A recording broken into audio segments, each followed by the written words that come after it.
Assim, no caso do Silvio, é uma relação que aconteceu diária, né, das transmissões. Hoje, inclusive, agradecer a diretoria da empresa, né, do Tempo e tudo mais, que me deixaram falar na Bandeirantes, na Band News, enfim, nas emissoras onde a gente trabalhou junto, e foram por muitos anos.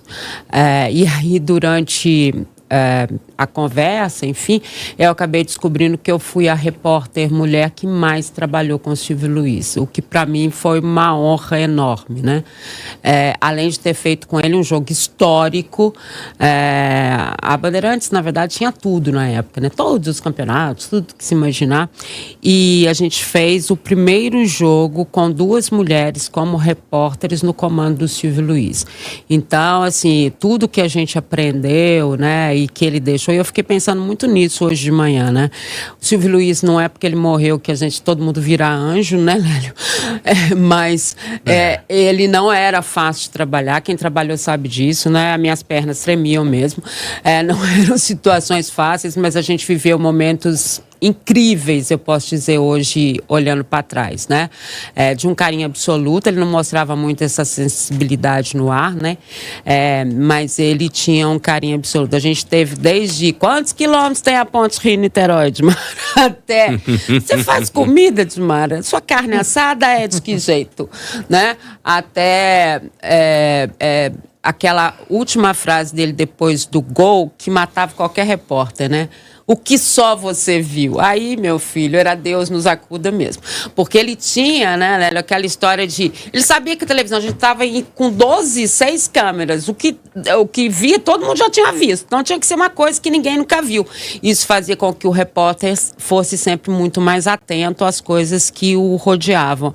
E essa forma de fazer jornalismo esportivo dele era completamente diferente. Então, assim, é um carinho que a gente fica, um carinho que a gente vai guardar para sempre. E cabe a todos nós manter essa memória, né?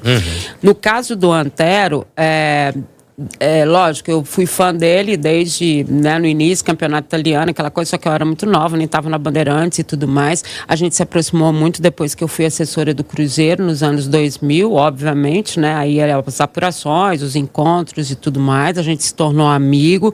Ele foi quase um mentor para mim, naquelas horas que eu tinha minhas coisas quanto à profissão, ele sempre tinha uma palavra muito bacana. Queria agradecer muito a Leila, a esposa dele de décadas, né? Que nos últimos dias ela entendeu a importância que o Antero tinha para muitas pessoas, e ela, de uma dignidade enorme, ela foi meio que passando para todos nós e conversando, então meio que a gente acompanhou os últimos momentos dele, né? E um cara que foi muito mais do que só um jornalista esportivo, né? Ele poderia... Só o jornalismo esportivo dele já era fantástico, mas Verdade. Ele foi muito mais que isso, né? No impresso, nas passagens dele pelo Estadão, da forma como ele conduziu a vida dele jornalística num período tão difícil como a ditadura.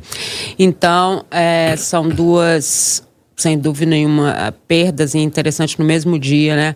Muito grandes para todos nós. O Apolinho, obviamente, eu conheço a história, não tive tanta relação com ele, até porque era muito do futebol carioca, né?